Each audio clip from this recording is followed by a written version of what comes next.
My ex-wife fought for custody of our daughter only to abandon her on my driveway, 9 days later forcing me into a battle to protect her forever. My ex-wife Danielle and I were together for 6 years. Our relationship was the typical story of work colleagues who eventually fell in love. We both were working at the same company until I got offered a much better position at another company so we could date more openly. We eventually got more serious, got married, and had a beautiful daughter named Sarah. It had been years since I had seen my parents, so for Thanksgiving, we decided to make plans to visit them and spend some time with them. Sarah also needed to spend some quality time with her grandparents to feel connected to my roots.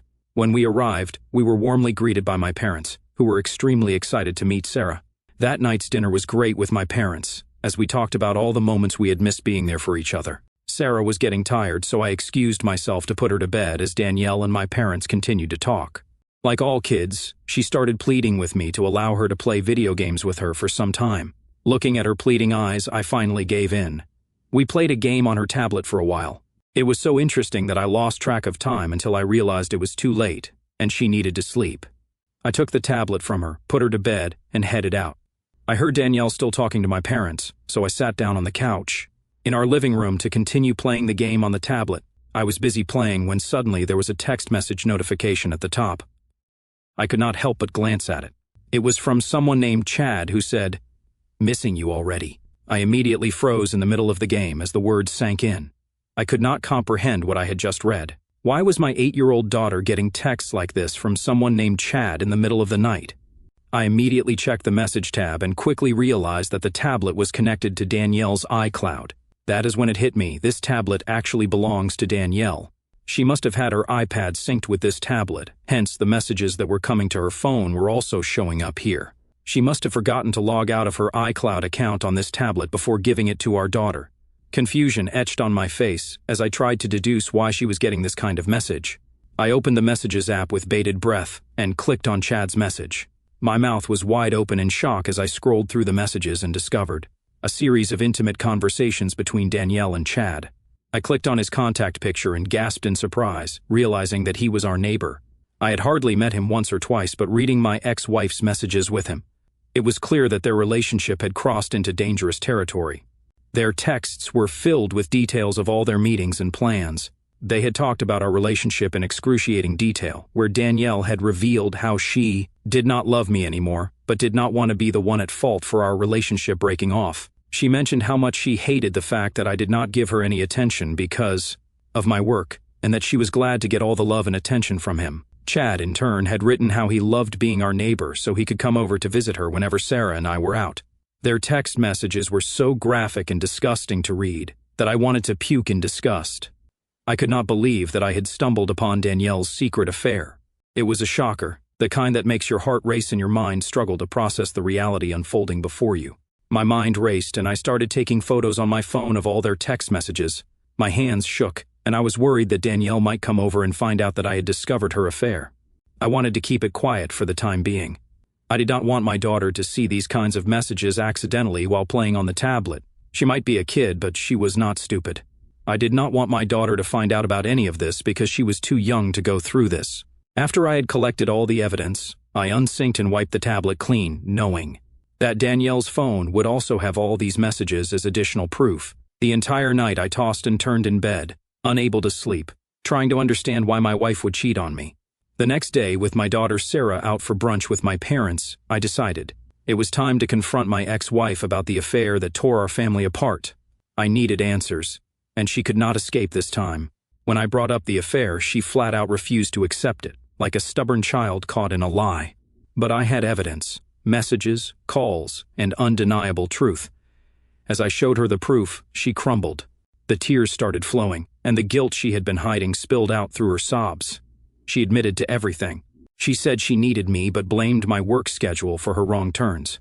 Chad, the guy who had become a wedge in our marriage, apparently played Mr. Comforter during the rough patches. She regretted it all, or so she said.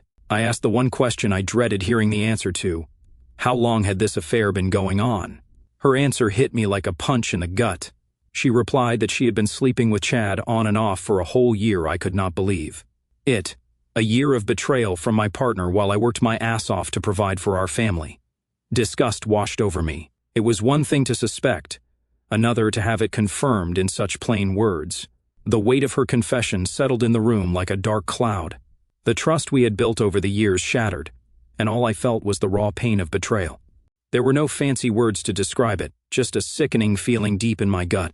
At that moment, I broke down. Tears streamed down my face, and I could not hold back the flood of emotions that overwhelmed me. My ex-wife, Danielle, continued to attempt to explain herself, but her words were drowned out by the tumultuous chaos of a shattered marriage. The fight between us continued escalating with each revelation. We were deep into the confrontation when my parents returned from taking Sarah out for brunch. They looked at our faces, reading the distress and turmoil written all over them. Concern etched on their faces, my dad took Sarah to her room, trying to shield her from the storm that had erupted. Alone with my mom, I spilled the painful truth about Danielle's infidelity. My mom listened, her face transitioning from confusion to disbelief, and finally settling into a deep frown. Danielle, on the other hand, continued to cry as if she were the victim, not the perpetrator, attempting to justify herself. Danielle spilled out a string of excuses about how my demanding work schedule had driven her astray and how she would have never done something like this had she received my attention. According to her, Chad had become her source of comfort during our rough patches, and I should not be blaming her right now. She regretted it now, she claimed. My mom, trying to comprehend the magnitude of the situation and struggling to understand everything, went red in the face when I mentioned that Danielle's affair had been going on for a year. She looked Danielle straight in the eyes, her disappointment evident, and without mincing words, she asked Danielle to leave their house immediately. The room fell silent as I stared at Danielle, who continued to cry and act like a victim. I told her that she needed to leave, and that Sarah and I would continue to spend the holidays here and would return later as we had originally planned before all this fiasco happened. Danielle, feeling our judgment, stopped arguing, simply nodded, and walked upstairs to pack her clothes. In about 10 minutes, she was gone. As the door closed behind Danielle, the weight of the situation settled in the room, and the silence that followed was deafening. Alone with my thoughts, I could not help but feel a mix of emotions: betrayal, anger, and a profound sadness that seemed to consume me. The next few days were excruciating as I navigated the aftermath of the revelation. My mom, having witnessed the turmoil firsthand, filled my dad in on all the shocking details. His reaction mirrored hers, a mix of disbelief and shock. The betrayal cut deep, not just for me but for my parents, who had welcomed Danielle into our family with open arms. Sarah, our innocent 8-year-old, kept asking where her mom was. Faced with the challenge of protecting her from the harsh truth, I lied, telling her that Danielle had to leave abruptly due to work commitments. The pain in her eyes when she asked about her mom tore at my heart, but I could not bring myself to expose her to the harsh reality just yet. The next few days were a blur of emotions and attempts to cope with the shattered pieces of our family. My parents provided a pillar of support, offering comfort and understanding as we processed a betrayal that had unfolded. The holidays, initially planned as a joyous family reunion, now felt tainted by the lingering shadows of deceit. We tried to salvage what was left of the festive season, but the air was heavy with the weight of unspoken words and broken promises. Each moment was a reminder of what had been lost, and the pain became palpable as we struggled to find a sense of normalcy. Inevitably, the time came when I had to face the reality of returning home. The idea of stepping back into my familiar surroundings, where my wife had slept with another man, was infuriating. I knew our marriage was over, and I needed to let Danielle know so she could move out soon. I had already made up my mind, and no one was going to change it. When we returned home, Danielle was waiting for us. She looked at us with bleary eyes, an apology hanging on her lips. Sarah, oblivious to the storm that had unfolded, ran into her arms, embracing her as if nothing had changed. It was a painful sight, witnessing the innocence of a child juxtaposed against the wreckage of a broken marriage. I decided that we needed to talk, and we retreated to a private space away from Sarah's curious eyes. Danielle started to apologize again, her words filled with remorse and promises of change. She claimed she had cut off all contact with Chad, but I could not help but scoff at the notion. Chad, after all, was still our neighbor, and there was no way she could have severed all ties. A bitter laugh escaped my lips as I confronted her with this reality. She looked at me, bewildered, as if I had lost my mind. I looked her straight in the eyes and told her that it was too late for apologies, that no matter what she said or did, I was done with her. The shock in her eyes deepened as the weight of my words sank in. "You cut off contact with Chad, really?" I asked, my voice tinged with sarcasm. "He lives next door, Danielle. You can't avoid him even if you wanted to," she stammered, trying to explain, but my patience had run out, I could not bear the lies and deception any longer. "This is too late," I asserted firmly, each word carrying the weight of finality.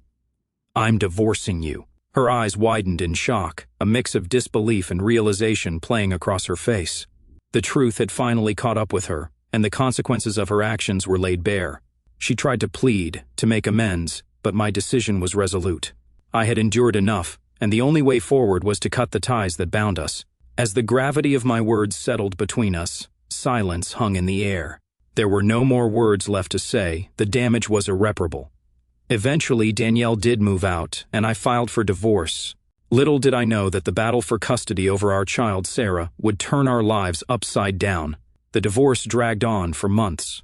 Thankfully, we had signed a prenup, so Danielle and her lawyer could not demand that I pay her anything, especially after the evidence of her having an affair and destroying our marriage in the first place. Amidst the legal proceedings, we reluctantly agreed on a 50-50 custody arrangement for the sake of our beloved child. I dutifully paid the child support as mandated by the court, hoping it would contribute to providing a stable life for our daughter. Danielle moved back to her parents' place, and despite the shattered remnants of our marriage, I still maintained a decent relationship with her parents. The weeks were divided, with Sarah spending equal time with both of us. The arrangement was meant to ensure that our daughter would grow up feeling loved and supported, no matter the circumstances. During the days when Sarah was with me, I made an effort to create special moments. We went shopping for essentials, and I indulged her in picking out new toys or clothes. However, as time passed, I noticed a troubling pattern. My ex-wife seemed to be neglecting our daughter's needs, refusing to let her wear nice clothes or enjoy the little luxuries that should be a part of every child's life. Whenever I went to meet Sarah, she would be wearing old clothes, and it perplexed me, as I knew she had a closet full of new outfits. I cautiously broached the topic with Danielle, asking why Sarah was not wearing the new clothes I bought for her. Danielle brushed it off, claiming that Sarah was saving them for special occasions. I felt a twinge of confusion, but decided not to push the matter. Co-parenting was challenging enough, and I wanted to maintain a semblance of peace for Sarah's sake. Despite the unanswered questions, I focused on providing the best experiences for Sarah during our shared moments. We made memories together, whether it was a simple day at the park or a more elaborate outing to her favorite places. It became our way of navigating the complexities of our altered family dynamic. I never wanted my daughter to grow up thinking that we did not love her, so even though my marriage had failed, I put all my love and attention on my daughter now. Turning to the story, just last month, as I drove back to my house after my office, I was met with an unexpected sight: my daughter standing alone in the driveway. Concerned and somewhat shocked, I got out of the car and hurried over to her, fearing that something might have gone wrong. I asked her what happened, and Sarah explained that Danielle had dropped her off an hour ago on my porch. I was shocked at how recklessly my ex-wife could just drop our daughter off without informing me first. Had I known, I would have left work immediately and not let our daughter stand outside for an hour. Danielle knew that I usually got off work at 6 in the evening and was back home by 6:15, but that day I had some work pending, hence it was already 7:30. I was upset that my ex-wife had just left our daughter all alone, where anything could have happened to her. After ushering my daughter inside my place and heating up some pasta for our dinner, I dialed Danielle to express my concern and frustration. Danielle picked up the call, and I could hear a lot of noise in the background. The noise sounded like a lively environment, and I could not shake the feeling that Danielle was at a bar or some social gathering. Frustration crept into my voice as I asked her why she had not given me a heads up before dropping our child off. Her response caught me off guard. Danielle retorted that Sarah was my daughter too, emphasizing that parenting was a shared responsibility. Her nonchalant attitude only fueled my frustration, but as I continued talking to her, I began to sense that something was not right. There was a slurred quality to her speech, and it dawned on me that she might be under the influence of alcohol. Deciding that this was not the appropriate time to have a serious conversation, I told Danielle that we would discuss this matter when I dropped off Sarah the next day. She laughed dismissively and suggested that I read the note she had given our daughter. Perplexed, I called for Sarah and asked about the note that her mother had apparently given her. Sarah fished around in her pocket and handed me a crumpled note. The message inside explained that my ex-wife did not want to take care of our daughter anymore due to the inadequacy of the child support payments. I froze in shock and bewilderment. I was paying hefty child support every month, and despite this, Danielle had the audacity to demand more from me by putting our daughter in danger. It struck me as a desperate move. But instead of reacting emotionally, I decided to take a strategic approach. Swiftly, I called Child Protection Services, CPS, and the police to file an official complaint against my ex-wife for abandoning our child. I had CCTV footage that proved she had left our child on the driveway all alone. The police took this very seriously and asked me for the location so they could arrest her for putting our child in danger. After filing an official complaint, I talked with my lawyer about filing for full custody. Danielle had cheated on me, and I had let that go because of our child, but now that she had put my dear daughter in danger, I could not just let her go. We decided to file a motion to get full custody with the police report that I had filed against her for abandonment. Her parents called me in shock, wanting to know why Danielle was calling them from jail, and I filled them in. They were extremely concerned and shocked by the news. While they acknowledged that my actions were motivated by a desire to protect our child, they pleaded with me to reconsider pressing charges against Danielle. Despite their emotional appeal, I remained steadfast. The safety and well-being of my daughter were paramount, and I could not let Danielle's reckless actions slide. I explained to her parents that filing an official complaint was not an arbitrary decision but a response to a situation where Sarah's safety was compromised. I emphasized that the legal action was a necessary step to ensure that such incidents did not happen again. As I spoke with conviction about the need to prioritize Sarah's welfare, their pleas grew more desperate. They begged me to drop the charges, citing Danielle's mental state and the potential impact on her life. However, I stood firm, reiterating that I had tolerated much for the sake of our child but would not compromise when it came to her safety. The tension between us heightened as they grappled with the harsh reality of the situation. In their desperation, they proposed alternative solutions like supervised visitations or counseling for Danielle. While I appreciated their concern, I could not ignore the fact that the abandonment incident had been a severe breach of trust. In the end, their pleas fell on deaf ears. I had made up my mind to pursue full custody to ensure a stable and secure environment for Sarah. I informed them that in a few days, I would have someone go to their place and get everything that belonged to Sarah back to my place, so Sarah could continue to stay here with me. When I informed Sarah about the new development, she was beyond ecstatic. I know how important it is for my child to have peace and stability in her life, so I was happy for us. In a few weeks, we were summoned to court. My lawyer presented my case, revealing the neglect and manipulation orchestrated by my ex-wife. We showed the judge the note that Danielle had given to Sarah to give to me, while leaving her at my doorstep for over an hour without informing me. We also pointed out the fact that every time I bought my daughter something new, my ex-wife would refuse to let my daughter wear it, which is why my daughter would always be dressed shabbily. While Danielle's lawyer tried her best to defend her client, the judge saw through Danielle's attempts to manipulate the situation and recognized that the child support meant for our daughter was being misused, perhaps for her own personal benefit.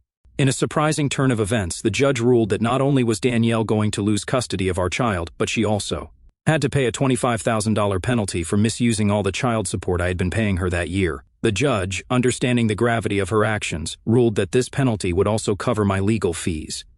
I was honestly not expecting this, and had never in a million years thought that Danielle would get a penalty. It was a bitter victory, but one that secured a brighter future for my daughter, free from the clutches of a mother who had lost her way. Since this court ruling, I feel so at peace knowing that I am the only one who is going to be taking care of my daughter. As expected, my ex-wife and her family have continued to message me, saying that I should not have punished Danielle so harshly. They thought it was not a big deal that she abandoned our kid and kept telling me that I was going to be a terrible father.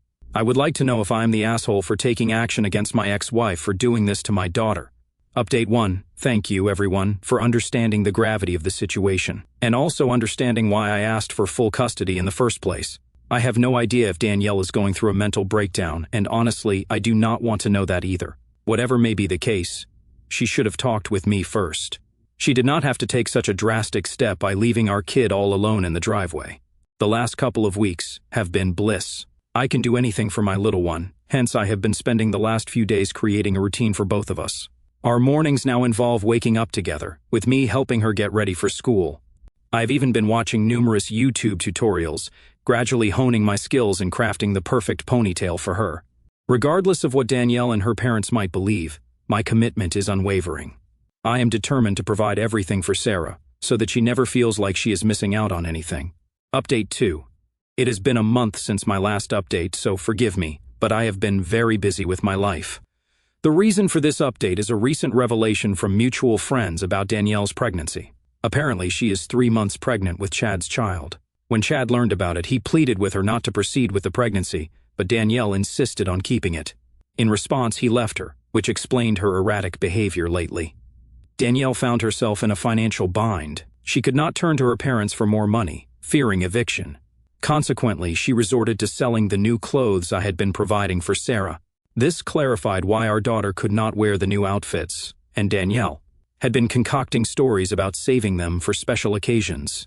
It also dawned on me that her note demanding increased child support was likely an attempt to secure more funds for her second child. What disgusted me the most was the sheer irresponsibility of her actions. Despite being aware of her pregnancy, she left Sarah at my doorstep and went out drinking. It is a level of negligence that is difficult to fathom. I am grateful I fought for full custody of my daughter, considering what Danielle might have put Sarah through with the arrival of her second child. Update 3. It has been 6 months since my last update, and life has been going great so far. Sarah and I have only gotten closer, and I can proudly say that I think I am doing a good job as a single parent. Danielle has not attempted to contact me or show any inclination to meet Sarah over the last month, so hopefully she does not disturb our peace anymore. With New Year's on the horizon, I have arranged a surprise for Sarah. A trip to Disneyland, knowing her deep love for all the Disney characters. I am eagerly anticipating the joy that will light up her face when she discovers the magical adventure awaiting her.